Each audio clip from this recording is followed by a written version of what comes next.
The Scott Ryfun Radio Show.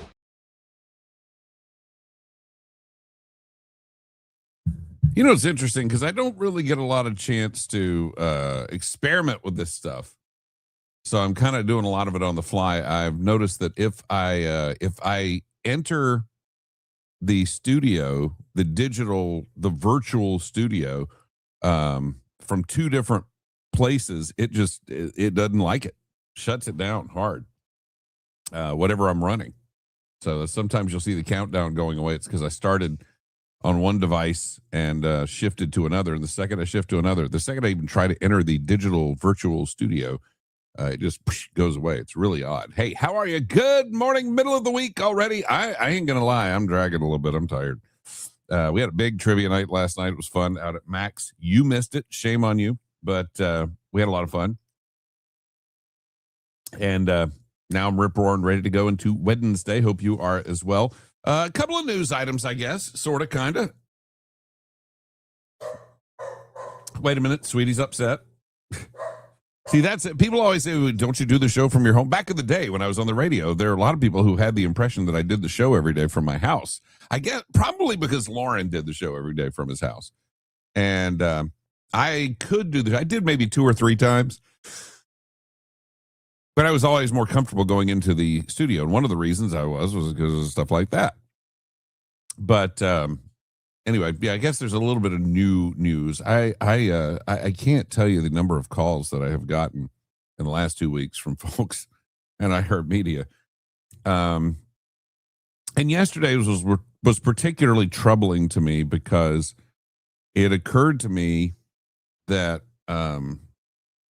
our market manager on the local level in Savannah is the market managers are always come up through sales. You have to understand that they generally are salespeople and they have programming people to tell them the programming stuff.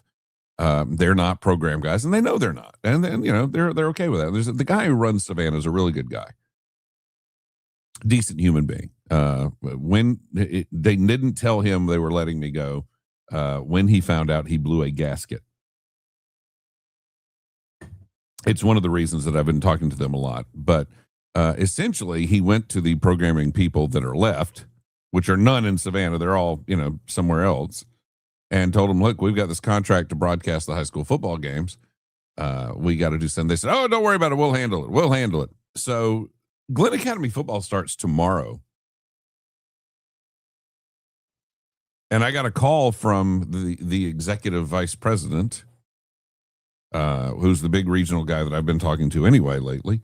And he says, hey, when we did the high school football, we just throw a switch? Do we just activate something and they'd send us the game? And it's like, no, they didn't activate something, they'd send us the game. Because they'd been telling the guys here all along, don't worry about it. We got it. You just don't worry about it. We'll handle it. We'll deal with it. We'll deal with it at the national programming level. And nobody knew what that meant. And turns out they thought that the game just got magically sent from the stadium to the stations by some, I don't know, just like there was a magic elf calling the game or something.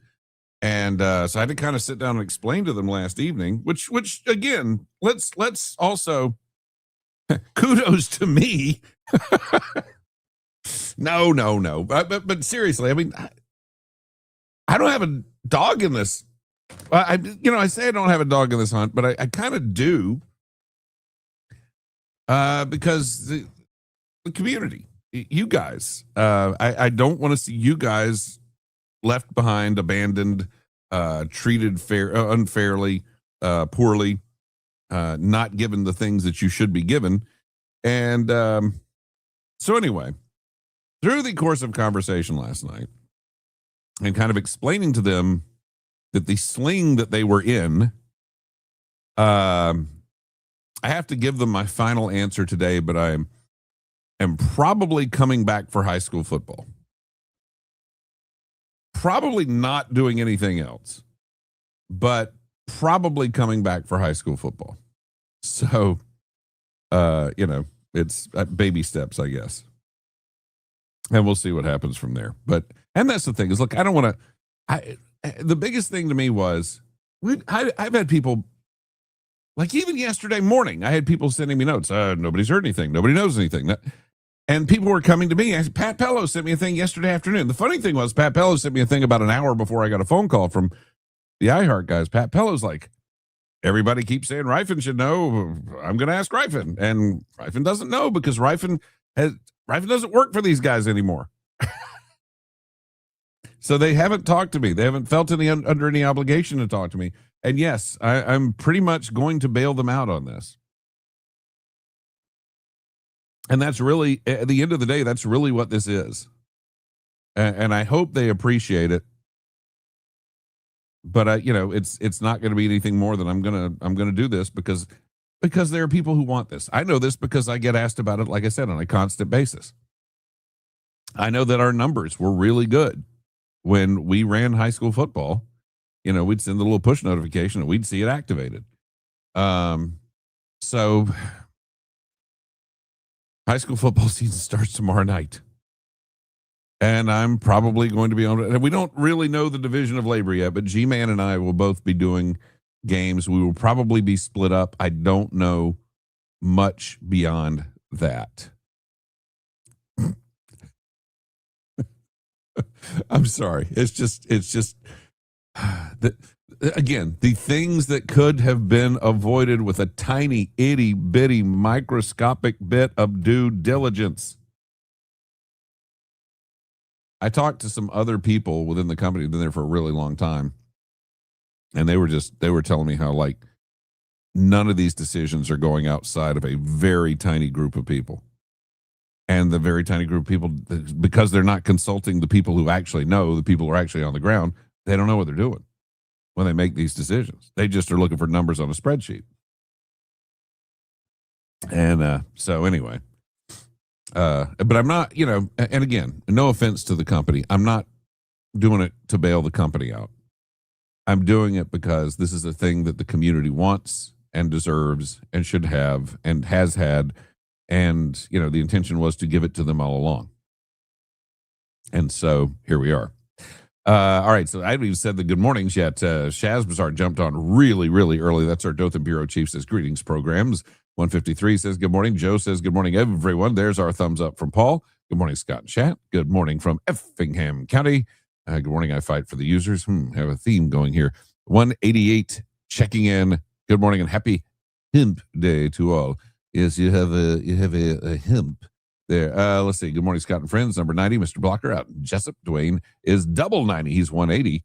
What up, yo? Corey has made his way. That's number 25, by the way. Struggled to be able to find his way on YouTube, and yet now he's here. He's checking in like a pro. There's Pace, who probably made it happen for him. 33 is here, good as it gets today. Happy hump day to the South Georgia 40. Indeed, TS says good morning. Michael says good morning. He's 149 and he's checking in. Evelyn says good morning to us. Rossman 912 says good morning. Wesley says good morning. Good to have you here. James gives us a fine and dandy what up. Vicky says good morning. Karen gives us a good morning to all. Otis gives us a good morning. Good to see you, Otis. Good work on the videos there. Lisa gives us a good morning. Morning, class. There you go. Good morning, folks. Now, he showed up. Tony showed up at trivia last night. He showed up. He finished strong. He did. Good sport about it, though. That's the good news. And that's the thing. It's fun. It's not about who knows things. It's about, do you have fun? Daniel checks in at 196. James, wait a minute. Are you here twice, James? Because we got... Oh, okay. Oh, you're just giving us your number. Okay, you scared me there. I thought there were two different Jameses in here. Ricky says good morning. Jessica says good morning. 113 says stay safe and hydrate. Yes, you made it seem so simple. They did not know the trouble they were going to get themselves into, shaming on you for doing such a good job.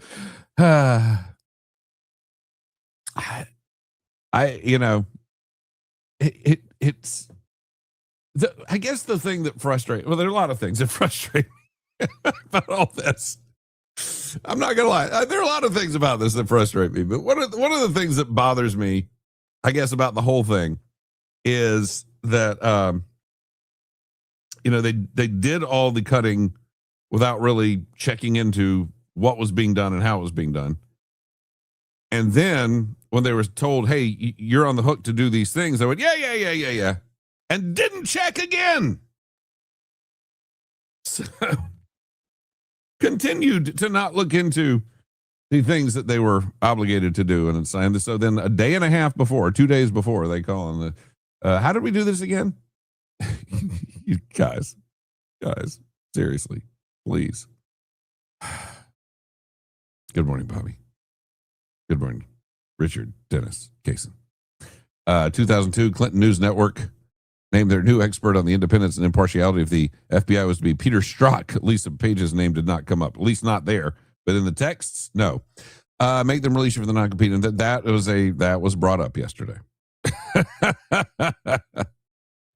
No. Yeah. Oh, look at you. Our Postal Bureau chief is up earlier today. Hindsight's 2020. Definitely made a hasty error. Go Terrors. I hope they pay you lots of money.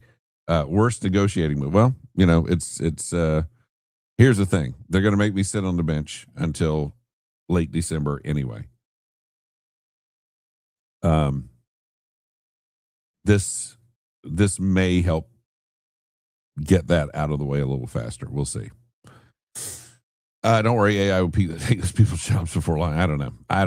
Hope they're going to come. So they're going to pay what they pay. I don't know. It's a thing. That was awkward on their part, good on you for taking the high road. I can't see you doing it the other way. What do you do? Do you leave the community hanging? And that's been I think I've told this story before. Maybe I haven't, but years ago, and I hadn't really thought about that. But years ago, we went to a manager's meeting. This was a manager's meeting. We used to, when Linda Bird was in charge of our region, we would have managers meetings about twice a year. And they were really good because they'd go put us up at a hotel and we'd get the conference room. It was always a big conference room. And it was always a different location, different spot, different environment, which was always the environment kind of always played into the activities that we had there. But it was really kind of opportunities for us to get together, for us to get to know each other, and for us to exchange ideas and to kind of discover some things about ourselves and each other. And it was good. It was a very positive thing. And one year she had it at Palm Coast, not the coffee shop on St. Simon's, the actual Palm Coast in Florida. And I remember we went to the room, and sitting at all the chairs, at all the seats, were these little tiny chalkboards with a little stand on them and pieces of chalk. And we sat down, and Linda Bird said, I want you to sit down. I want you to think about one word that describes your brand. What one word describes your brand? I want you to write it on that chalkboard, and then we're going to share. And mine, I didn't sit and think and ponder and rip my hair out. Hadn't really thought about what my brand is, but the second somebody told me to write one word that was my brand, I wrote it down immediately. No hesitation. And so when it was time to share our word and discuss why it was our word, because that's the thing. We went through all the managers. I'll tell you this too. Nobody else had my word, and I really thought somebody else would, I thought other people would share my word, but they didn't. And my word was, my brand, my one word that, was community. What you do is that brand is, that's your identity. And, everything you do professionally should be in the furtherance of that brand. Should support that brand. And my brand I chose that day was community. And again, it did shock me that nobody else had that, but I was okay with that too, because it was good. It was unique. Some people had like fun and that kind of thing. But mine was community. And so I always think about that. That the job that I chose, the career I chose, the profession I chose, and really the second career that I'm embarking on now, they're about service to the community. And when that is your basic mindset, you can't just leave the community hanging in a situation like this. You just can't. So, and I'll tell you this too, I have kept that little chalkboard. I still have it after all this time. It's in a box because I had to pack it up when I left. It's in a box in the garage right now. I had to pack it up when I left the station. But I kept that little chalkboard with that word community scribbled on it with chalk. This is why a certain company has problem. Well, I'll move past that. Good morning, Joanne. Good to have you with us here this morning. Was good to see you last night. Does that also mean y'all keep doing the coaches show? No. That was a conversation because when they called and told me all this, one thing I knew was that Steve Waters was panicking. And Steve Waters was rightfully panicking because there was no one doing their games. And iHeart had said, we got this. And then, of course, it turned out they literally thought someone at the stadium just flipped a switch and it just broadcast the game to the stations and they didn't have to do anything. And, of course, that wasn't true. I mean, literally, when the executive vice president, who, look, I've had some good conversations with. I like him personally. I wish I had gotten to know him before he decided that I was expendable. But, one of the things he just kind of the shocked voice said, so you produce the broadcasts yourselves? And I was like, yes, we produce the broadcasts. I don't know how that got lost in the chain there, but anyway, one of the things that I said to Steve, I called Steve after I got done. And I said, look, Steve, I think we've got your situation worked out. They did finally call me and ask me to. And the funny thing is, like, again, as you know, I've talked to them most of the last, week and a half or whatever. And, or I can't even remember how long it's been now. I guess it was the last week and a half. But, several times during those things, I've said, hey, you guys are supposed to be doing high school football. What are you doing for that? And they said, don't worry about it. National Programming Group's got it. Okay. That's all I ever got to hear about it. So anyway, Steve was panicking. Steve was rightfully panicking. Steve was ready to pull the plug on the iHeart contract because he hadn't heard anything. And so that's when I think they got really serious was they went, well, he's actually going to pull the contract from us. And of course, they probably would have been better off for them to just have the contract pulled. Because now they got to deal with me on a different level. But anyway, that's when they called me now. Exactly how did this go again? Nothing that you thought was correct. So anyway, that having been said, after I got done with that, and after I told them, I will probably do this for you guys. I called Steve and I said, Steve, I think we got you taken care of. I said, but I will tell you this, you're not getting a coach's show. He goes, man, I don't want to coach a show. And then he said, you know what? The coaches don't want to coach a show. I said, okay, so none of us wants to coach a show. No coach a show. We're good. So there you have it. I know you have people that know these things, but aren't non-competes no longer enforceable. That got struck down. Essentially, the Biden administration issued like an order that I guess the Labor Department issued that. And then it went to court and it got struck down. So non-competes are technically enforceable. But for a brief few months there, they were not. The trouble, no, without any boots on the ground experience. Well, and again, it was just very frustrating to see that. Negotiate the iHeart truck back to do the games. Go Pirates and Terrors. I mean, look, I'm not, when they're going to be now, if G-Man and I are split up on separate broadcasts, then you're talking about 5 trips to Augusta this year. And so the truck will be taken to Augusta. The truck will be driven. I promise you that. Good morning, number 32, which I don't know what that means. Memento mori, memento vivere. There you go. Remember, no, it has come to become it has come to be a boon for me. You can work on your ball game in the meantime. What are you talking about? As soon as you said one word, I knew it was community. Yeah, it's so weird that nobody else in that room came up with that. It blew my mind, to tell you the truth. Good morning from Virginia. Saw a smaller SUV at the station around 10:30 a.m. yesterday. I don't know, but I know there was a pickup truck there yesterday because the engineer was there, Andy, and he may have had somebody over there doing something. I know that Grace is still showing up. Grace, those guys, you want to talk about people who just do good things?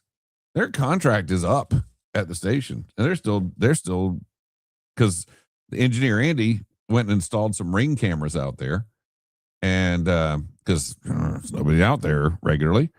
And first image he got was a hit, and he sent it to me, and he said, "Hey, do you know who this is?" And I'm like, "Yeah, that's Grace. They do the yard. They don't have to do the yard at this point, but they're still doing the yard. Just good people." Anyway, but you know what? There was apparently a landscaper did show up, said, "I know Grace is doing your guys' yard, but we'd like to do it too." I don't know what you guys do about that. I know Grace is under no obligation at this point to do that lawn out there, and yet they continue to do so because they're just. I can't say enough good things about those guys. Have we started doing anything today? We really haven't much, have we?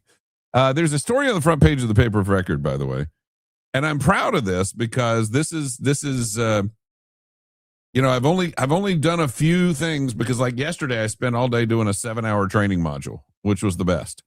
But there's an article on their apartment fire displaces 4 families, likely started by lightning, and they grabbed the picture. Provided photo, Glen Fire Rescue, Facebook. If you see that on the front page of the paper of record, I posted that. I didn't take it, but I posted that. I wrote that Facebook post that went very well. I've so far I think I've posted like 5 Facebook posts, and 2 of them have blown up. One negatively and one positively, because one was a flock camera one where we were unveiling the flock portal. The accountability portal, which was the point of that post. I loved all the people straight out of the handbook for persuading people to accept oppression and all this other weird stuff. It literally was because we were announcing the accountability portal was available there, so you could take a look at it, and a little bit of transparency there. But the response was all hugely negative, and that's because what is it Garrison referred to it? G-Man last evening said we have to have our weekly panic. That's the internet now. And he's right. He said that, the data centers were the weekly panic. Now, flock cameras are the weekly panic. I don't know what the next weekly panic. We have to have a brand new panic to get us through and to sustain us for those of us who love panic. So that having been said, good morning from 45, a guest community for you. I mean, it just seemed like the right thing. Non-competes are still super hard to enforce if you had someone pick you up and you didn't seek out old business from them. They have nothing to come at. Well, but see, that's the problem is when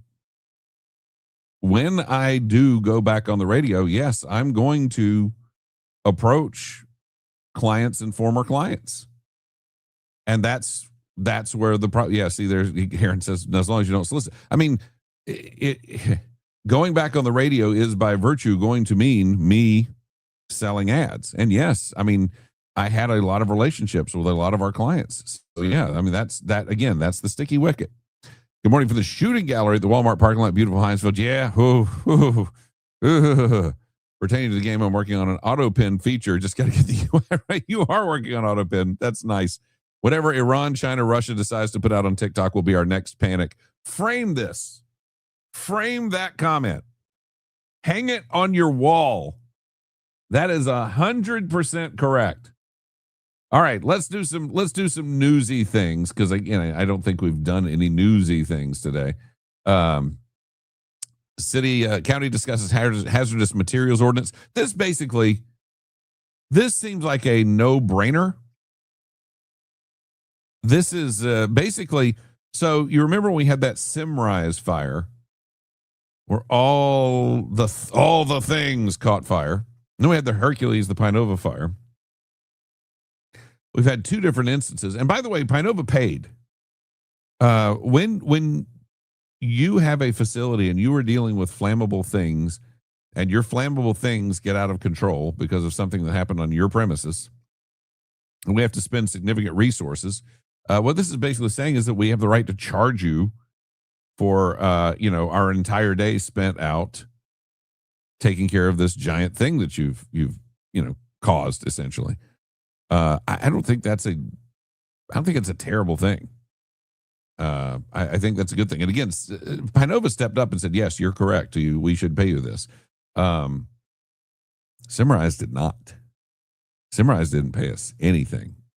And you remember that was like a fire, and then it got down and then it flared up again. And it was like, it was a huge, huge, huge thing. So yeah, I think the taxpayers have a right to recoup their money in a situation like that. I just do. By the way, big day for the Department of Health. Department of Health had a heck of a day yesterday. First off, you get this one. Measles case in Georgia. That's right. Confirmed measles in an unvaccinated resident of Metro Atlanta. Now, the bad news is, at this time, there's no known travel history or exposure to someone infected with measles. Yes, spontaneously got measles. That happens all the time.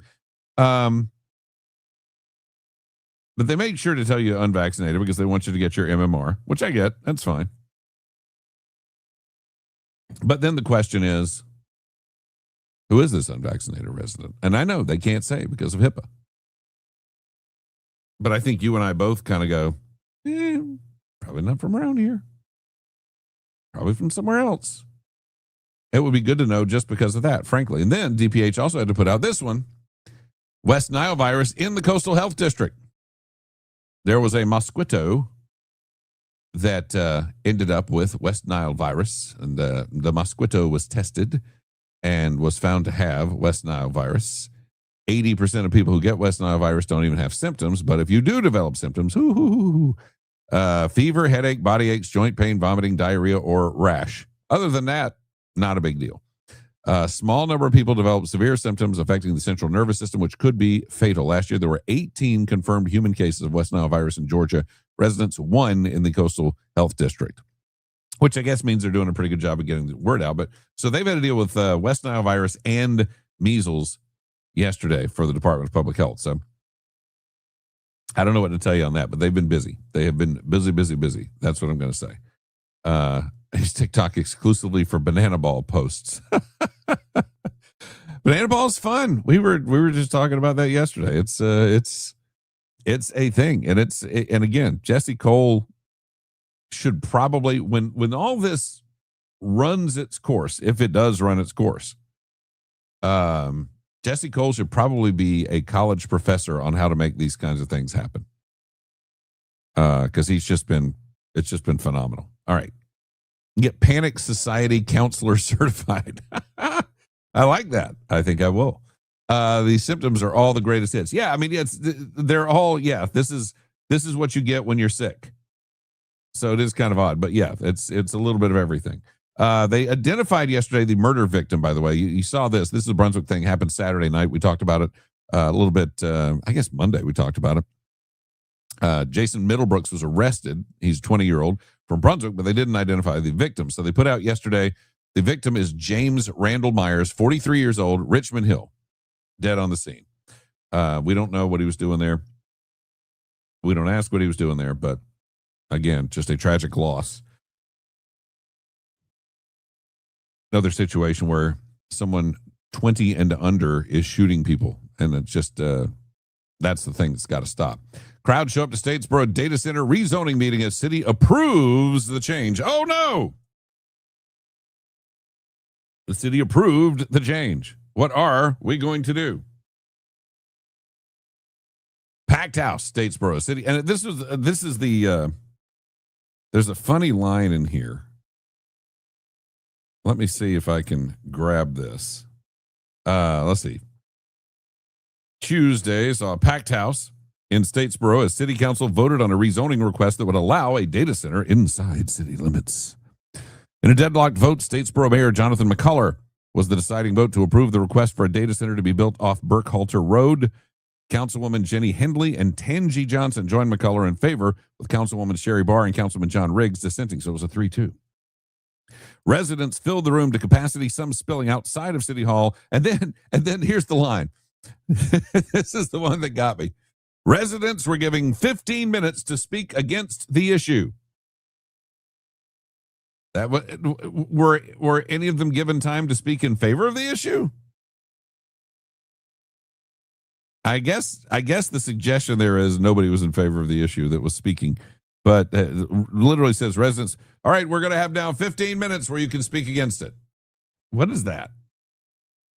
What are you doing in Statesboro right now? I don't get it. Let's see. Have you touched on Florida primary results in your thoughts? Will Dem support Gillum for dog catcher? No, I have not touched on that. We will get to it for sure. Banana Bowl will be in D.C. I saw that they announced that at the Nationals Park. We knew that it wouldn't be in Savannah because they just don't have the room. They can fill a ballpark great, but Banana Ball is so much bigger. You hate to say this, but it's bigger than Savannah at this point. It would be like the Rolling Stones trying to play the Florida Theater. It ain't going to happen. You can't fit them in there. Banana Bowl will be in D.C. at the National Stadium. It's going to be good. 20-year-old was also arrested in 2018. He's a convicted felon. Yeah, that's actually one of the charges is he's got firearm by a convicted felon. And so, anyway, let's get back to these things. I don't know, comment period wise, I don't know, did they actually offer any time for people to speak in favor of it? Or is it just so few people are in favor of this that they couldn't bring themselves to have a comment period for the people who are in favor? School board takes next step on 208 Bull Street, but concerns remain. Concerns should remain. This is a strange story. They want to take 208 Bull Street and they want to refurb it, rehab it, and make it into kind of an educational building. They want to do design and architecture in there and that kind of thing. They want to use East Bluff's money with this. This is Chatham East Bluff. Don't worry, Glenn County guys, you're okay. You're not going to have to pay for this. But the budget to refurbish the building is $86 million. And the concern is they don't think they can do it for that. Can you just stop and think about that for just a second? We're not talking about building a new building. And it's funny because I always hear from the experts, sometimes just rehabbing the building is more expensive than that's one of the excuses they've given for a number of different times. I think Ballard was a good example. They couldn't rehab the building because it was more expensive to rehab it than to build a new one. And again, I kind of question that, but that's what gets said. But I can't imagine that this is an $86 million rehab. Brunswick High, sitting on Altama Avenue, was mid-50s, like $55, $56 million, to build from the ground up. This is a building, you look at it, it kind of looks like a building on the Glen Academy campus, same type of architecture. And to rehab this building, $86 million. And it's just not going to be enough. You got to explain that one to me because I don't get it. But it's funny. I always hear that notion of we got to rehab these buildings. Then no, we can't rehab the building; it's too expensive. And I was driving by yesterday, driving down Gloucester, and there's a I can't even remember what it is, like an I Associates or something. And I looked at it and went, yeah, I remember when that used to be a 7-Eleven. It looked really different when it was a 7-Eleven, and I can promise you that they were. Obviously they were okay with converting a 7-Eleven into their I special or whatever they are now. I can't even remember what they are now. But you know what I'm talking about. If you've ridden down Gloucester in the last 50 years, there was a 7-Eleven right there. And it's now something else. And they converted the building and didn't have a problem with it. They didn't have to build a new building from the ground up. That was a bogus move, lady. That's bogus. That's not cool. Sweetie I was scratching Sweetie and she just went and got between us and shoved Sweetie out of the way. So yeah, you don't get pets for that. You don't get them. Good job. Last night, heavy police presence at Fraser Homes, 11 p.m. Crime tape surrounding the area. That's all we know on that. They have nothing new on that this morning. One injured after shooting on a Largo Drive near Windsor Forest. Landa sent me a note about this yesterday. He said, hey, Savannah made the national news. And I went, join the club.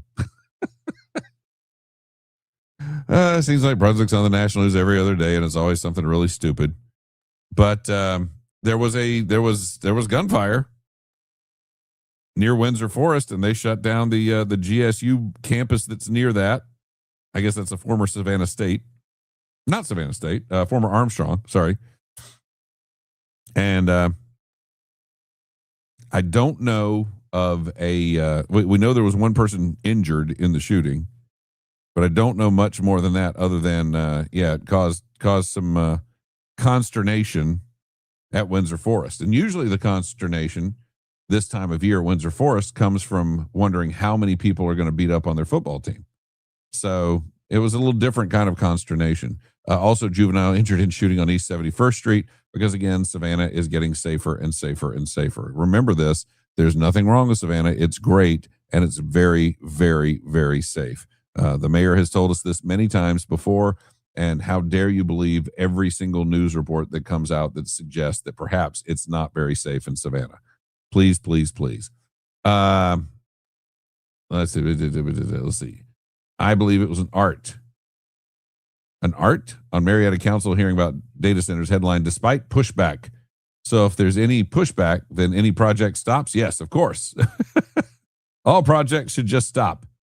So a friend puking off my boat 40 miles offshore wasn't West Nile. I probably the being 40 miles offshore. Sounds more like the lettuce you brought to your boat. There you go. I don't remember any 7-Elevens in our town. I remember Little Champ. Well, Little Champ though was okay. There's the one chain of stores that was Jack's, and then it was Jiffy, and then it was the Little Champ, and then it was Friendly Express.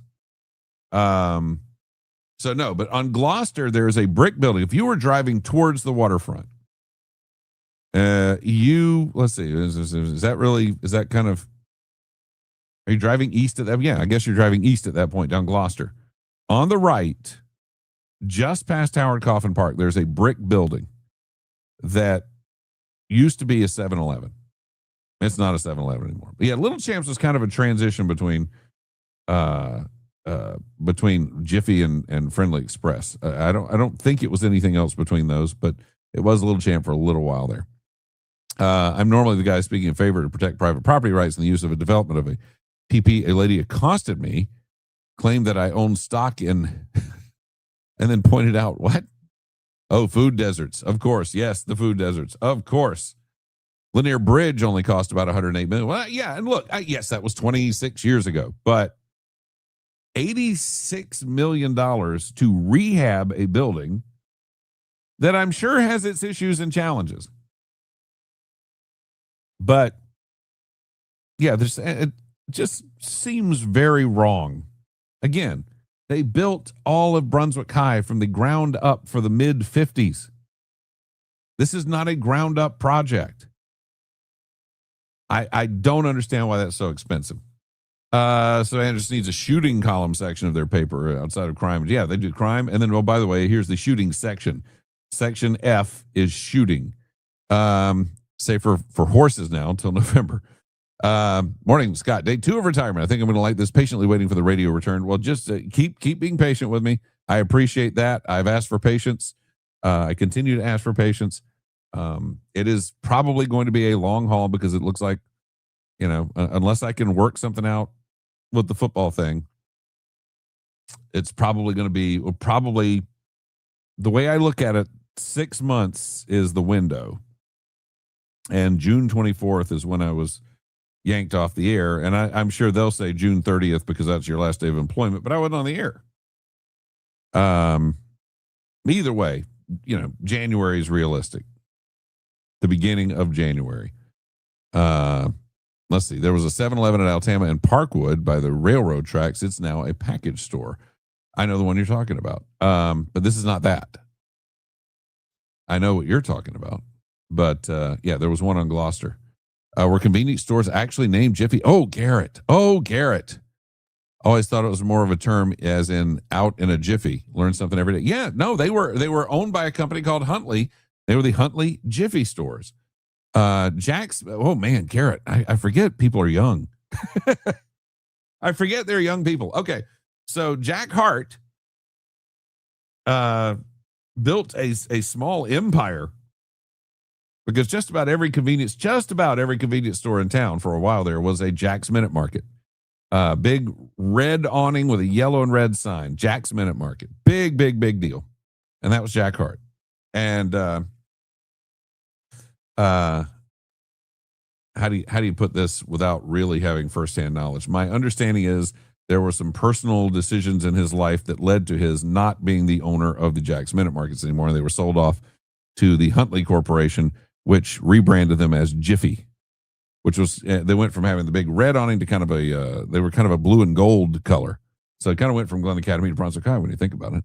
But, and they were kind of a blue and yellow thing. And, they held it for a long time. And then early on in my broadcast career, all those stores went over to become Little Champs briefly. And then right after that became Friendly Expresses. And I think that's kind of where it remained ever since. But yeah, when they were called Jiffy stores. They literally, in big letters and a big font said Jiffy. There you go. Good morning from 197. Also, us here in Ellabelle didn't get any public hearings about the Hyundai plant. That place has caused way more headaches than a data center. Well, there you go. There have been deaths associated with that. Deaths associated with the Hyundai plant. Do you know what a food desert is in the Sahara? 5 miles in between grocery stores is not a food desert. That's true. That's true. But they built you. John with the huge callback. The Tommy Darrington callback. But they built Brunswick High from used bricks, he says. Yeah, that was Tommy Darrington really, really, really wants to accuse the Board of Education of two things. One, racism, and I like Tommy on a personal level. I've had a lot of good conversations with him. I had a couple of bad conversations with him. But Tommy seems to want to do two things. One, show an institutional bias towards Glenn Academy and the school system, which is funny. I mean, our last two superintendents, I hate to tell guys this, because there are still people in this community that go, oh, the school system is biased towards Glenn Academy. Our last two superintendents are BHS grads. Last two. I know this because when I was a freshman, Scott Spence was a senior, and when I was a senior, Mike Blackerby was a junior. I knew them. I was in karate with Scott's brother, Neil. We studied for a couple of years together. Liked Neil a lot. I haven't seen Neil in forever, but I liked him a lot back then. But Mike Blackerby was a great kid in high school. So you got literally the last two superintendents have been Brunswick High grads. Key members of the Board of Education have been Brunswick High grads. And so to suggest there's some kind of a weird institutional bias towards Glenn Academy is it's just not there. Sorry. Let's see. I think there was a 7-Eleven at the intersection of Altama and First Street Parkway. That's exactly what Harry was saying earlier. Yes, I know exactly the one you're talking about. But there was one on Gloucester as well, and it's that I think it's an I Associates or something like that. Now, I'm actually not going that way today. Never mind. I was going to say I'll note it when I'm going by this morning, but I'm not planning on going to the Pate Building today. Today is a public safety complex day. So, but.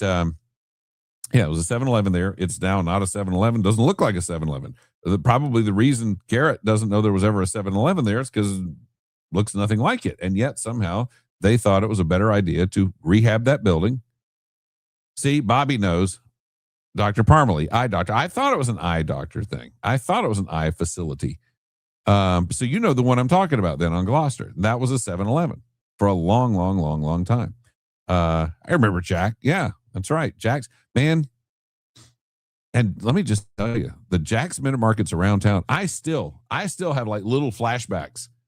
When I go around town, there were, as a kid, my thing was always check out the books and magazines and comics. And so I knew which convenience stores had the best comic racks. For another word, we had one, a store right at the entrance to my neighborhood, which was always like, ooh, it was a big event when you were allowed to go by yourself to the store.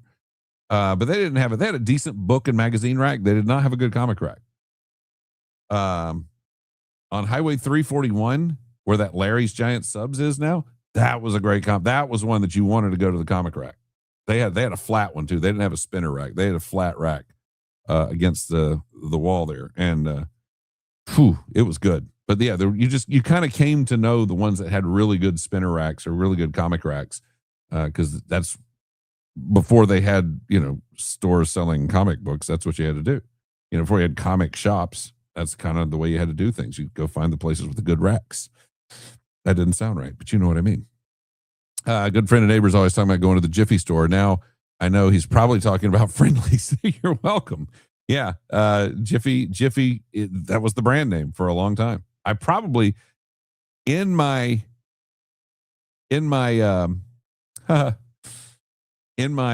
vast collection of nonsense, I probably still have a Jiffy mug, because they were the first people I really remember having those insulated mugs, your refillable mugs that you would sell. So, hey, at least we get awesome Glenn public safety releases. So many Oxford commas. Proper use of anniversary, written by a former. The only thing in there is I take exception to former. But otherwise, yes, there will be. It's we were in a. I was in firefighter orientation Monday. We were in firefighter orientation Monday, and there were a slide display, and a lot of what they were talking about was the excellence that they hold, the standards of excellence they hold the department to. And I just had to comment. I said, I can tell you're excellent because of your wonderful use of the Oxford comma. Was very happy to see that the Glenn County Fire Rescue uses the Oxford comma. For no other reason, I feel safe in their hands now. We would ride our bikes to the Isle of Hope to the Jiffy to buy Jolt Cola. There you go. I don't know that I ever had a Jolt Cola back in the day. I remember them, but they were almost they're almost dangerous. You remember what their slogan was, right? Jolt Cola. Anybody remember what their slogan was? We'll give them 30 seconds to figure that one out. See if you can remember what their slogan was. Kind of so non-racist, he has close relationship with open racists. I'm just one of these guys that people are people. Still, they're people. And sometimes people have some beliefs, but yes, I was one of the we. I still call them all Jiffy stores. Yeah, a lot of people do still. Well, first off, it's a great name. And obviously, the funny thing was, as this was all going on, and the Jacks changed into Jiffies, we all called them all Jacks. My little friend group, they were just Jacks. Even after they were Jiffy, they were Jacks for a lot of us. Envision an Island Hate listener going, oh, geez, he's getting nostalgic. Gas stations, comic stores, pray doesn't mention college days. Let it happen. What is that? What is that? Twice, almost. Oh, that's almost it. It was all the sugar and twice the caffeine. That's right. It was, you had it flip flop there, but that was Jolt Cola's slogan. All the sugar and twice the caffeine. They were very proud of that. Top Cola at Nick's. No, really? I don't know what that is. Top Cola? There you go. All the sugar, twice. That's right. All the sugar and twice the caffeine. That was Jolt Cola. Never had one. Best rack discussions. It's getting better. Keep digging. Not that kind of racks. But yeah, you did. I mean, if you were a kid and you would buy a comic book, you knew where the good comic racks were. And what convenience stores. Again, one of my favorites was that one on 341, the Jacks on 341. The one on Blythe Island wasn't bad. Attorneys for Alec Murdaugh are asking the judge to move his upcoming double murder retrial to Richland County after previously proposing Charleston County as the new venue. The request comes after Circuit Judge Deborah McCaslin agreed to last week to move the retrial out of Colleton County, where Murdaugh was convicted in 2023 of murdering his wife, Margaret, and son, Paw. The judge has not yet decided where the retrial will be held. In a letter filed Monday, Murdaugh's defense team said Richland County would provide a large enough jury pool to help seat an impartial jury while reducing costs associated with the venue change.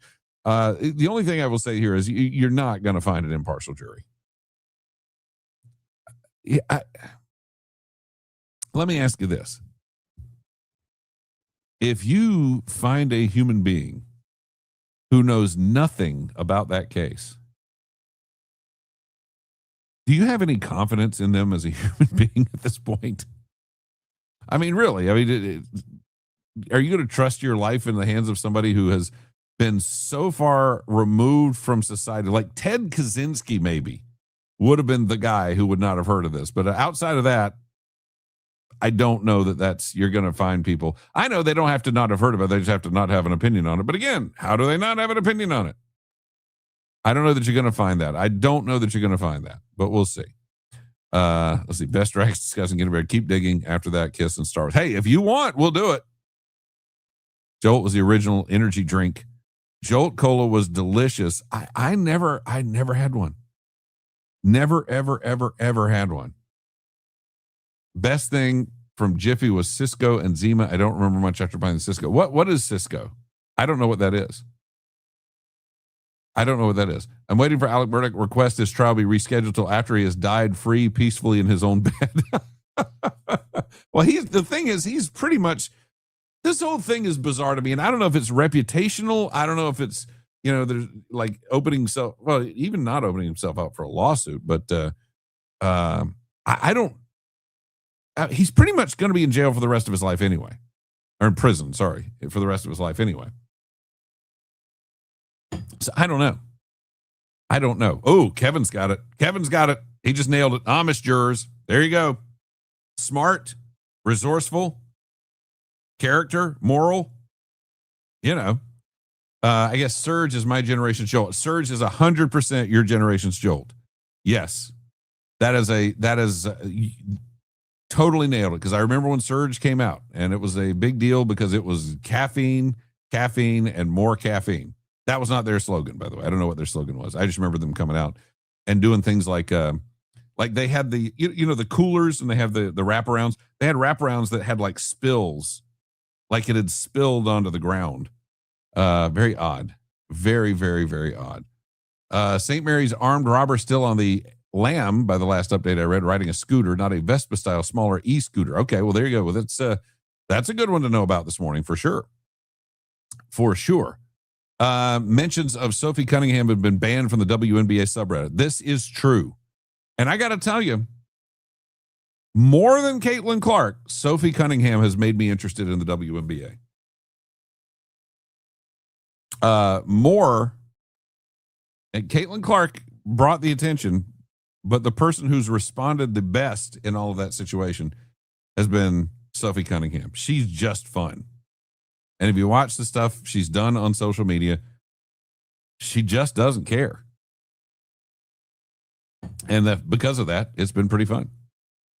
Let's see. We did that one. Did that. Cisco was referred to as liquid crack back in the day, as super sweet liqueur. Oh, okay. Well, that's probably why I don't know about it. Murdoch may be scum, but his trial was a total scam. I still think he did it. I'm just going to say that. Obviously, there was an issue with the clerk talking to jurors, and I do think they were right. Unfortunately, I think they were right to throw that out. But yeah, I'm not sure why they're continuing to go through, unless it's just, justice for Paw Paw. I don't know. I do not know. Let's see really quickly here. Woke One wasn't just crazy, it was destructive. You saw AOC the other day literally saying, oh, Woke One. She had I guess, a councilman in New York who said, yeah, Woke One was crazy. And, there's a couple of things about that. One, Woke One? There's going to be more than that. And, of course, the other thing is, guys, crazy does not exactly describe Woke One.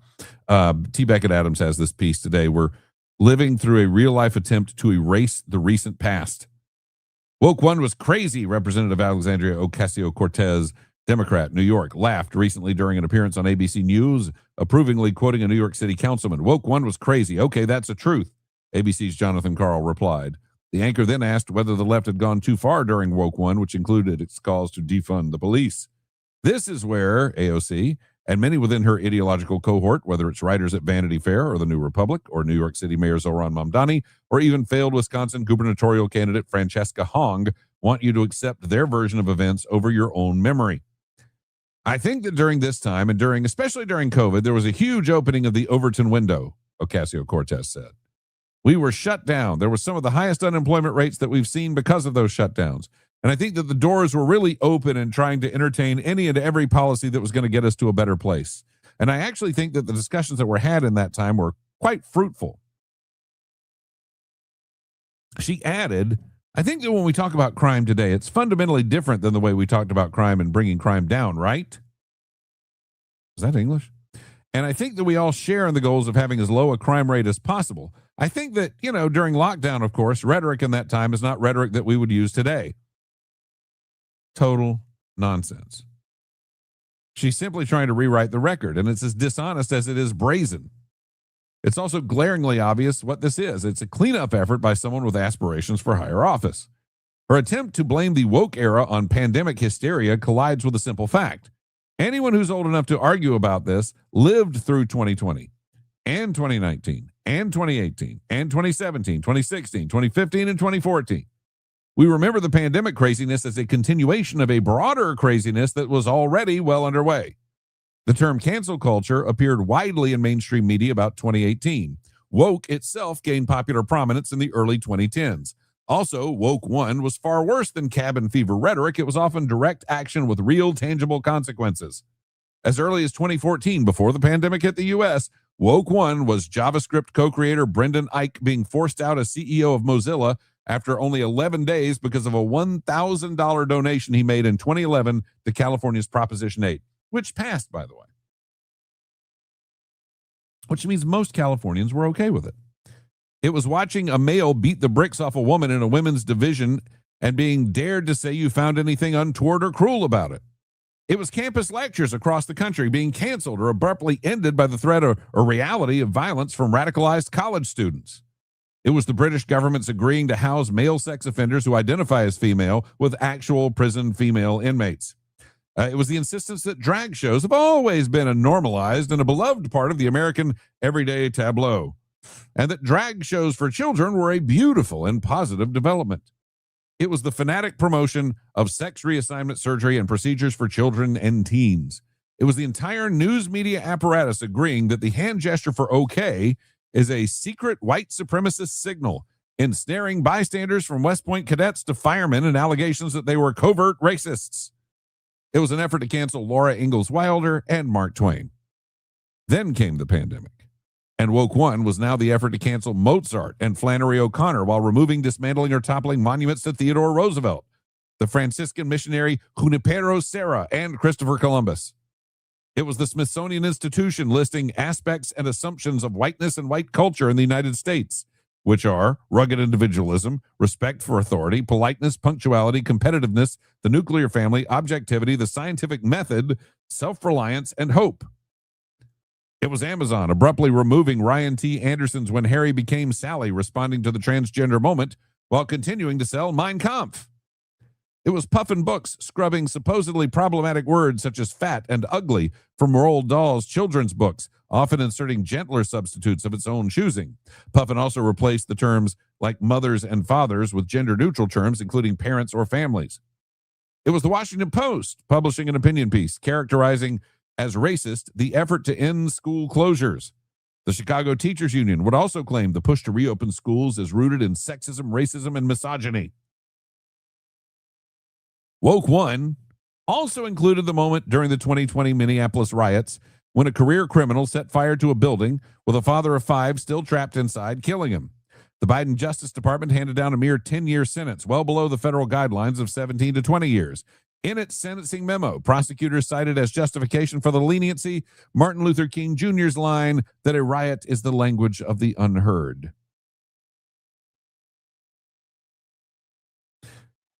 It was all of it, before and after COVID-19. It was microaggressions, cultural appropriation, parades of activists in Handmaid's Tale costumes, the heckler's veto, actual violence, P-hats. Remember the P-hats? And mass censorship across major social networks. Then it was the fast tracking of obviously unqualified and dangerously incompetent people into positions of real power and authority, often with devastating consequences.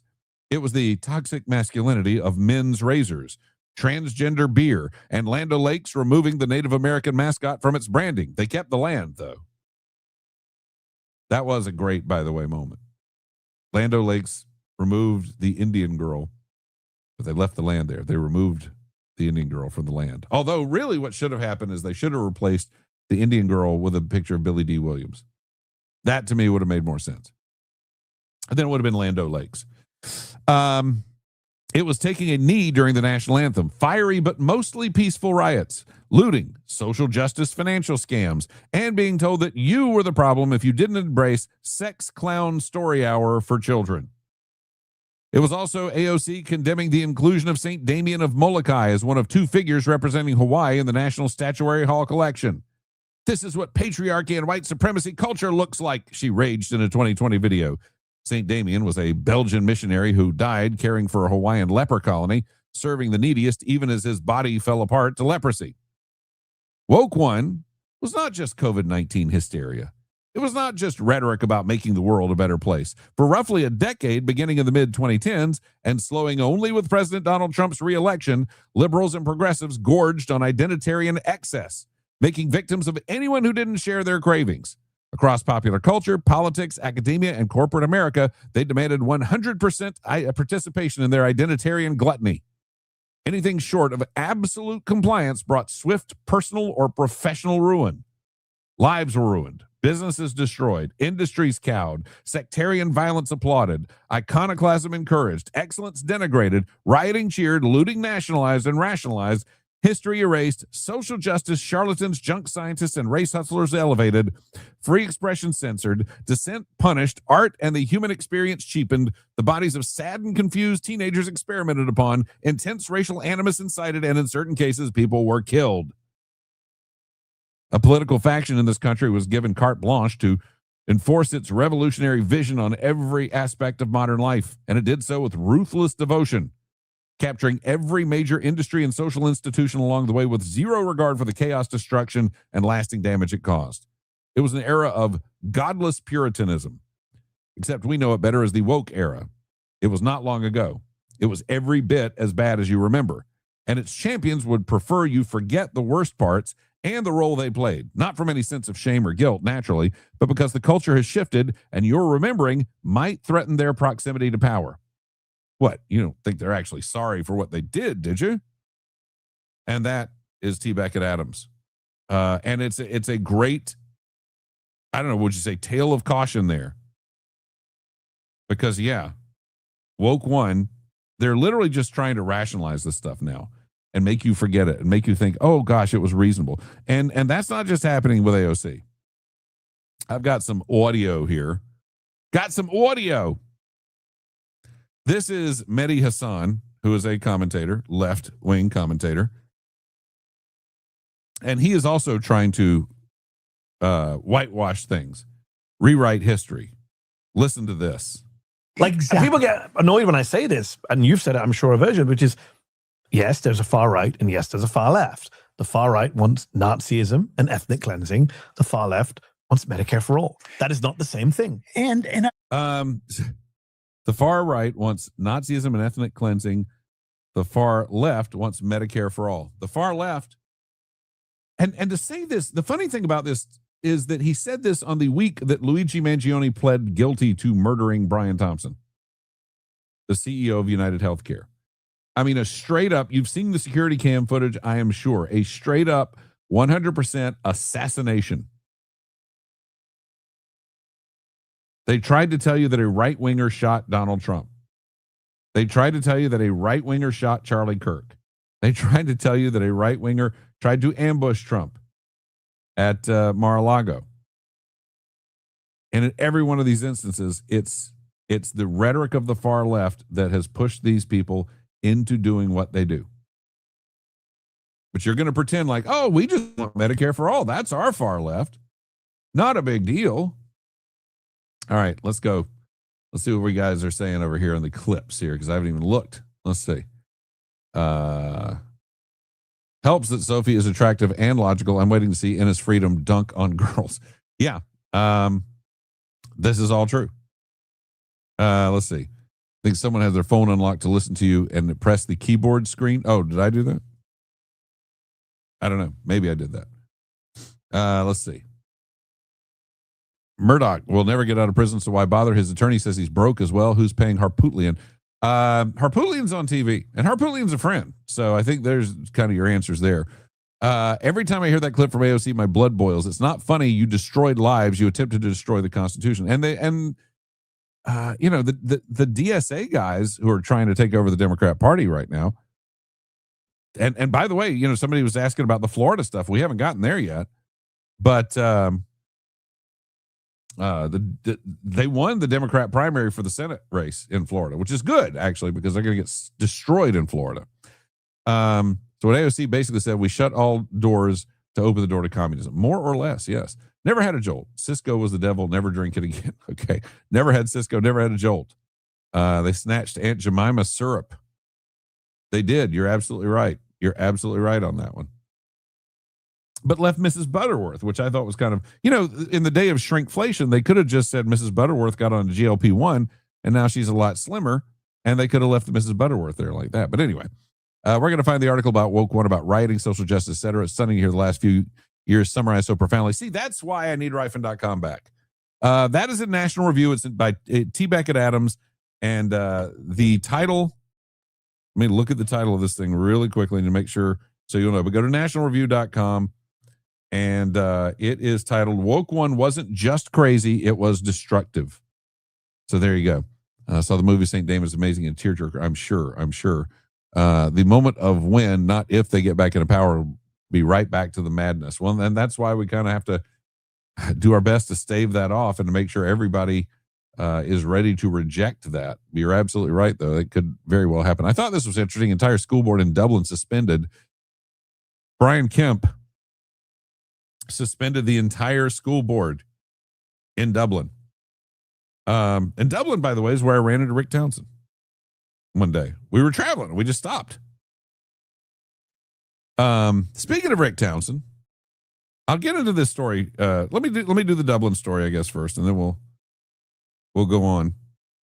Governor Brian Kemp has suspended an entire school board in Georgia and has formed a committee to appoint new members to temporarily serve on the board. All 7 members were suspended by executive order after a state board of education hearing on August 12th. The board unanimously voted to suspend the entire school board in Dublin.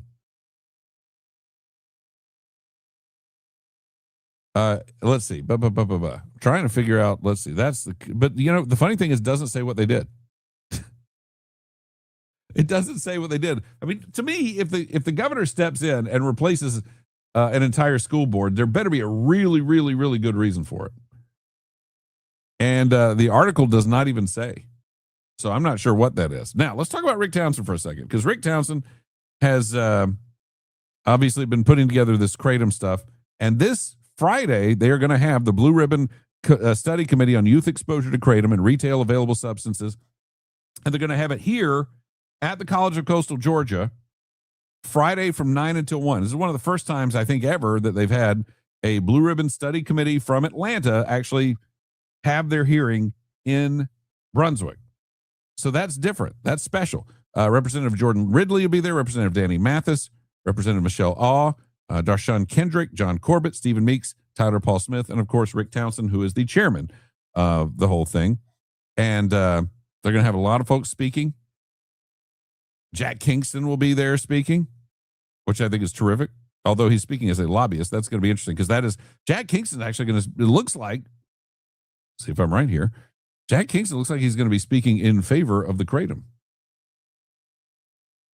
And the sad thing is, he's being paid to speak in favor of the Kratom. No, Doc's Place is going to be there. Oh, this is going to be interesting. No, there are people that you know and love who are involved with Doc's Place. I am curious to see what happens there. But yeah, Doc's Place recovery. Not a nonprofit, by the way, and not a nonprofit because they didn't want to be subjected to all of the government nonsense that comes. Not because they wanted to make money off of people, because they really don't. They're a for-profit, but they're a for-profit because being a nonprofit subjects them to all kinds of government ridiculousness. And they said, you know what? We're just going to do this the right way, and we're just going to do it as a for-profit. I thought that was kind of neat, kind of interesting. Let's see. Don't speed through Dublin. Got it. A lot of missing money from Dublin schools. It wasn't about a large budget deficit. I don't know. I've been to Dublin once, see the grave of one of my wife's relatives. There's a grave for a person named Roland Blunt there. Oh, my goodness. Did not know that. Maybe they were betting on Tuttle. Oh, stop it. But yeah, it was so funny. We were driving. I'm trying to remember. Mrs. Rifen and I were driving. I don't know. I don't even remember the trip. What I remember is there have been a few times when we have stopped in Dublin, and we stopped in Dublin and went to the McDonald's, and we go into, now we're just traveling. We go into the McDonald's in Dublin, and there's Rick Townsend and his daughter, and they're just there at McDonald's in Dublin. It was very strange. But kind of neat too, because it's at least it was somebody that I like talking to. But yeah, so this Friday, big Blue Ribbon panel. That's going to be at the College of Coastal Georgia. Probably worth checking out. Let's see. No, that's not correct. Palmer just sent me something that's not correct. All right, so let's see. Biggest thing there is the VA Medical Center to mind. Yes, that's true. Weight keeps doubling. Yeah, join the club. Let's see. All right, what are we going to do next? This one? Only Trump gets to do this is pretty good because this is John Ossoff tried to pull a Trump and be clever and cool, and then they kind of asked him to the MSNBC, or excuse me, MS Now people, Jen Psaki was like, yes, keep going. And he was like, tell us why you said that. That's great. I'm not going to read the whole thing to you, but that's kind of the premise of it was that he tried to suggest that Hope Hicks and Trump are having an affair. And, he did it at a rally. They're like, yes, tell us more about that. He's like, there's not really anything there to I don't know. It was a bad moment for Ossoff. That's what I'll say. Let's see. Oh, Burton Fire District, Jackson County, fire rescue send crews to battle the mattress factory fire. Hopefully they will put that one to bed shortly and get it taken care of. I saw a chart this morning that I thought was interesting. And I've got a few free trade things I want to get into this morning. This was interesting because there's this sentiment that around 1994, when China really kind of threw open their doors to the world, that's when it killed our manufacturing in this country. But if you actually look at the chart, we were already heading on a very steep decline in manufacturing. Then 1994 hits, and we continue the exact same decline in manufacturing. In other words, the blame has often been that when China threw open the doors of the world, everything went to hell because they took all of our manufacturing jobs. And again, that happened around 94. You can see the steadiness. You can see a steady decline, very consistent, that just kept being consistent. If the Chinese had really taken all of our manufacturing jobs, 1994 would have seen a steeper drop than we're already seeing. It would have become steeper, not stayed exactly the same, but the drop was the same. I thought that was interesting when I looked at it this morning. Thought I would share. Corey Mills was beaten. You want to talk about things that happened in the Florida primaries last night? Corey Mills defeated, and that was probably a good thing. Corey Mills is trouble. That's the nicest, kindest, best way I will put it. Corey Mills is and has been trouble. The other interesting thing last night, well, there are a few interesting things last night. Byron Donalds got the nomination to be the governor. The funny thing about that is that this James Fishback guy that is essentially the far-right YouTubers guy, all the conspiracy guys guy, and just kind of a not really a conservative. But, the Jack Posobics of the world we're backing him, and they started really talking him up, and his numbers came in, and I think he got 10% or something. What exactly did he get? Let's see. That's House. Let's go to governor. 10.5%. Sorry. Jay Collins, the lieutenant governor, got 25.2%, and Byron Donalds got 47.8%. So Byron Donalds will go on. He's already gotten the important endorsements of Stephen A. Smith and Nicki Minaj. But that tells you what kind of a Republican machine that Ron DeSantis has built in Florida. I'm sorry that so many people do not want that for the rest of the country. But he took a deep purple state and has made it as bright red as it could possibly be. And Byron Donalds is going to win this election. He's going to beat David Jolly. There's not any question about that. But where the thing that the Fishback people are pointing to is an FSU polling precinct where Fishback won overwhelmingly. But what they're really not telling you is it was 25 out of 28 votes. There were 28 votes there. And it is distressing that there were some college kids who went, yes, James Fishback. But at the same time, not much there. Let's see. According to Democrats, Trump is so feeble he's falling asleep and crapping his pants, but also having relations with a 20-something-year-old woman. Of course, yes. This is their typical thing. He's so stupid, but yet so brilliant. But they do that to every one of them. They did it to Bush. They did it to Reagan. They did it, it's their thing. Let's see. Is there a Democrat in Florida and they don't vote for Brian, then those Democrats are racist. That's true. You're absolutely right, as we know. Classic Corey Millstone removed from Republicans' neck. Yeah, Corey Mills out of Florida is a good thing. Is a good thing. Do you get paid for the date scrolling across the bottom time to get paid? No, I don't. I will tell you why I do this. Because I've had a gajillion and two people tell me that they went to watch that particular day's broadcast and watched like an hour and then went, oh, wait, this wasn't today. So I put it in the title now and I put it on the scroll. And if I have more to say in the scroll, like yesterday, I had Max Trivia to promote and I had, I had G-Man's birthday to promote. And so I put that in there because there are people who start watching and they don't know that it's not the right show. So now they can immediately know it's not the right show. They go, oh, okay, let me go find the right one. So that's why. And G-Man's birthday was yesterday. I'll tell you this. Yeah, last year. So last year's birthday was Monday. We were doing trivia on Tuesday night. And I said, it's funny. At the midpoint of trivia, if somebody has birthdays or anniversaries, we will stop and recognize them and celebrate them. And so last year, it was G-Man's birthday on Monday. And so Tuesday, I said, well, G-Man's birthday was yesterday. Let's sing happy birthday to him. He wasn't there. So I got my iPad out and I started to FaceTime G-Man. And I said, all right, so I'm going to FaceTime him. When he answers, let's all sing happy birthday to him.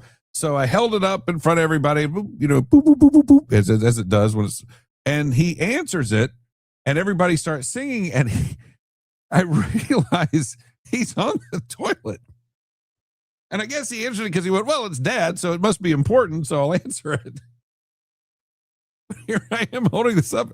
And I was like, wait a minute, are you on the toilet? Yeah, yes, I'm on the toilet. What are you doing? So last night was his birthday. We did trivia. I did not call him and try to, he wouldn't have answered that for anybody else. He wouldn't have answered that for anybody because it was me calling him. He's obviously it must be important. So I'll answer while I'm on the toilet. And then of course it's FaceTime. So there he is. Poor kid. Deep Purple State. Is there smoke in the water in that state? There certainly was. There is not anymore. Or as they, as Inspector Clouseau would say, not anymore. Dublin is a great breakfast biscuit restaurant. I will keep that in mind. See, there you go. Melissa says, and she's a Charleston bureau chief. So there you go. We'll have a thoughtful, simple. I just remember things like that. I don't know why. It's always been kind of a finally said. I also remember things, my entire timeline of my life. People say, well, that happened in so-and-so year. And I'll go, can't have happened then because it happened the year Monster came out, which was 2012.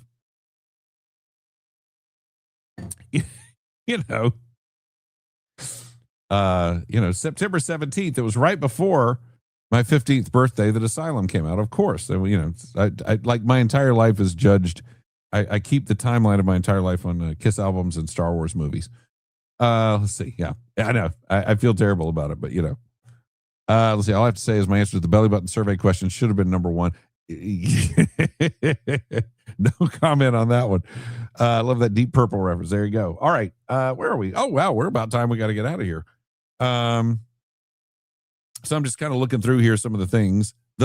Oh, Jimmy Petronas won his congressional race. That's cool. He's been the treasurer for Florida for a long time. And now he's stepping out and going to run for Congress. That should be pretty good.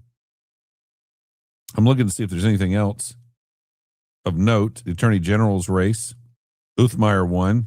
I don't think anybody was running against him. So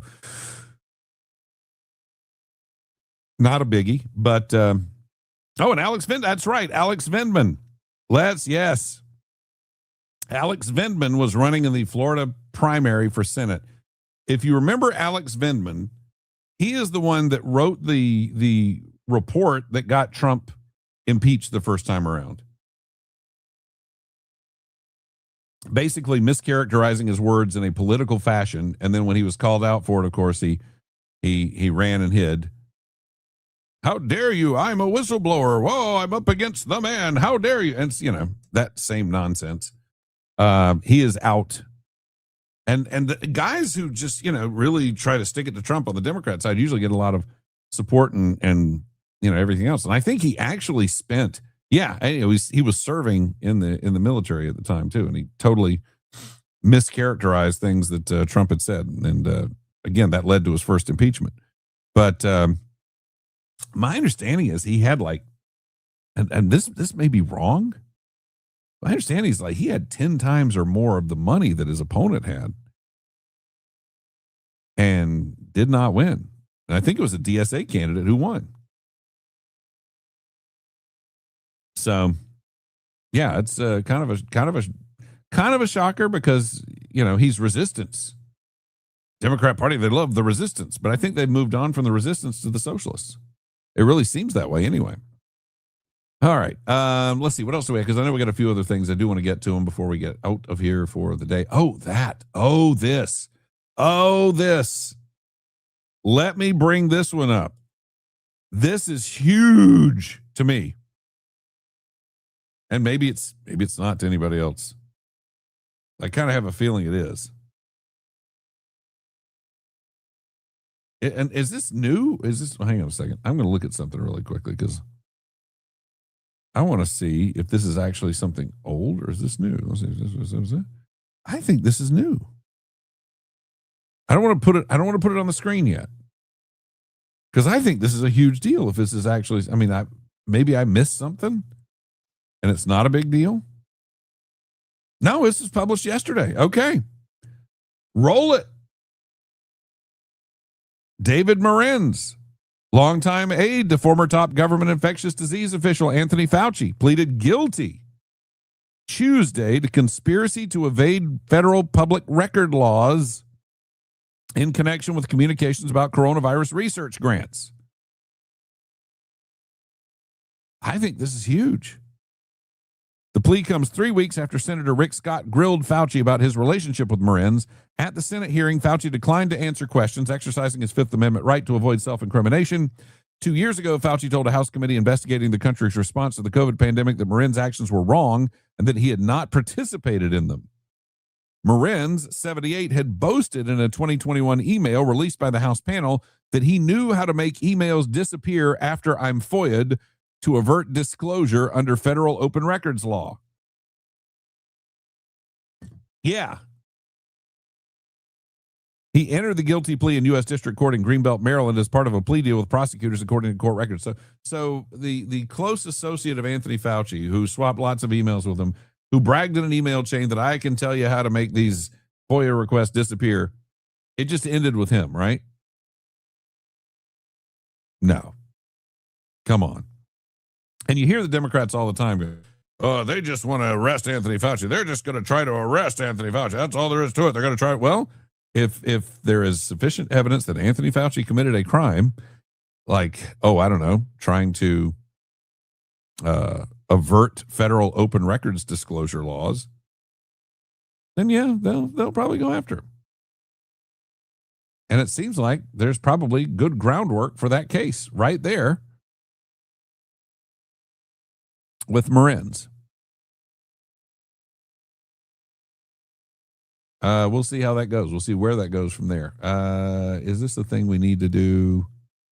Government's intel was, this is, yeah, I guess we do need to do that one. I got to get running soon. I really do. But let's go ahead and look at a couple of things. Between Vindman and Goldman getting the boot makes me think Republicans might not be in quite as bad a shape as most fear for the midterms. We'll see. We'll see what happens. A place I feel Democrats could be a problem with far off places like Georgia. Yeah, Ossoff is ahead, and there's not much we can do there. Yeah, such a big deal. I've heard zero reporting from the mainstream media. Yeah, I would say close confidant of Anthony Fauci being pleading guilty to trying to evade public record scrutiny. I feel like that's a thing. This is a Scott Lincecum piece. Scott Lincecum is a Cato Institute guy. Scott Lincecum, I like a lot. His wife, Elizabeth, oftentimes pitches guests. Scott's up in North Carolina. I like what he does a lot. He's with Cato Institute. Here's the thing you got to know about Cato Institute. If it's about trade or economics, they're pretty good. If it's about the border, they're terrible. So, but this is Scott Lincecum in the Washington Post. When the Trump administration took a 10% stake in semiconductor giant Intel last year, I argued that it was a costly mistake and an affront to American free enterprise. President Donald Trump disagreed. He even took a victory lap in June when Intel stock rose more than sixfold in the 10 months following the government's intervention. Look closer, though. And Intel's inflated share price hardly vindicates the administration's purchase. And the grand experiment that Intel kicked off isn't just as bad as I warned, it's worse. The administration's holdings are growing at breakneck speed. The running tally at the Cato Institute counts 31 government equity deals, spanning companies in steel, critical minerals, semiconductors, nuclear power, rocket motors, and quantum computing, enacted by 3 different federal agencies under murky legal authority. The Commerce Department has based more than a dozen semiconductor and quantum computing deals on the CHIPS and Science Act, which does not expressly authorize federal shareholding. Some of the equity deals appear to have been coerced by the administration, or at least conditioned on the granting of a permit, subsidy, or other government privilege. And more stakes are rumored to be on the way. In a single year, Washington went from one position to a diverse and questionable portfolio, with nary a vote from Congress or the American public. These stakes have already corrupted American business. The Trump administration exercised its golden share of U.S. Steel last year to prevent the company from shutting down production at an antiquated Illinois plant. And when Apple CEO Tim Cook visited the White House in August 2025 to lobby for a tariff exemption, Trump and Commerce Secretary Howard Lutnick reportedly pressured Cook to manufacture Apple's chips using Intel's factories. Apple ultimately received the tariff carve-out. Then 10 months later, Trump announced and took credit for a deal between Apple and Intel that reportedly blindsided Intel's own executives. NVIDIA and SpaceX have announced tie-ups of their own with Intel, reportedly under similar pressure from the White House. Japan's SoftBank, meanwhile, invested $2 billion into Intel days after the government stake was first leaked, in line with the firm's history of splashy spending to curry favor with Washington. Government favoritism has shown itself in other ways, too. 3 months after the Pentagon invested $1 billion into L3 Harris's rocket motor unit, the Trump administration and Lockheed Martin handed the firm 2 contracts to dramatically expand missile propulsion systems, arrangements L3 Harris described as its largest to date. Critical minerals firm MP Materials received the administration's very first equity stake in July 2025 and signed a contract with the government that guaranteed mineral purchases at a price floor well above the market rate. The deals have also invited cronyism. The Pentagon's Office of Strategic Capital, with as much as $200 billion in lending capacity, is run by a former Cerberus capital management executive whose old firm invests in the same industries. One beneficiary, Vulcan Elements, is backed by Donald Trump Jr.'s venture capital firm. Lutnick's former investment firm is connected to USA Rare Earth, which is now partially state-owned. And the president himself has disclosed myriad stock trades involving Intel and other companies, either with government ownership or the state-backed firm's close orbit. Those are just the seen costs. The unseen ones are bigger. As expected, speculators are investing billions of dollars in companies based on perceived political momentum rather than the company's actual performance or promise. According to a Cato Institute analysis, if Intel's share price had followed the growth rate of the broader semiconductor industry over the past year, its market capitalization would have been $268 billion less than it is now.